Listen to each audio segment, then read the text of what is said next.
ഇന്ത്യയിലെ ഏറ്റവും വലിയ പബ്ലിക് സെക്ടർ അണ്ടർടേക്കിങ്ങിലെ ന്യൂക്ലിയർ പവർ കോർപ്പറേഷനിലെ സയന്റിഫിക് ഓഫീസറായി പൊസിഷൻ കിട്ടിയ മിസ്റ്റർ ഗൂഗിൾ. അതുപോലെ തന്നെ ഞങ്ങൾക്ക് എല്ലാവർക്കും അഭിമാനമാണ്. കാരണം വളരെ ഹാർഡ് വർക്ക് ചെയ്ത് വളരെ നല്ല രീതിയിൽ വളരെ സാധാരണക്കാരനായ ഒരാൾ ഇത്തിരി നല്ലൊരു പൊസിഷനിലെത്തി കഴിയാൻ സാധിച്ചത് ഞങ്ങൾക്കും കൂടി അഭിമാനമുണ്ട്. കാരണം ഞങ്ങളുടെ ഇൻസ്റ്റിറ്റ്യൂട്ടിൽ കൂടി പഠിച്ചൊരു വിദ്യാർത്ഥി ആയതുകൊണ്ട്. പിന്നെ ഗൂഗിളിനെ സംബന്ധിച്ച് വേറൊരു കാര്യം, അവൻ്റെ ഡെഡിക്കേഷനാണ് ഞാൻ പറയാൻ പോകുന്നത്. കാരണം ഈ എക്സാം എഴുതാൻ പോകുന്ന ദിവസം അദ്ദേഹം മോട്ടോർ സൈക്കിൾ 7 മണിക്ക് വീട്ടിൽ നിന്ന് പുറപ്പെട്ടായിരുന്നു.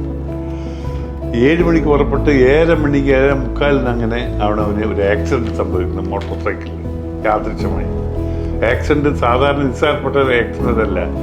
വലത്തെ കൈ കംപ്ലീറ്റ് ചതഞ്ഞ് കംപ്ലീറ്റ് ഇല്ല, ഫ്രാക്ചർ മുഴുവൻ 2-3 ഫ്രാക്ചർ വന്ന് അങ്ങനെ തന്നെ ഹോസ്പിറ്റലിൽ പോയി.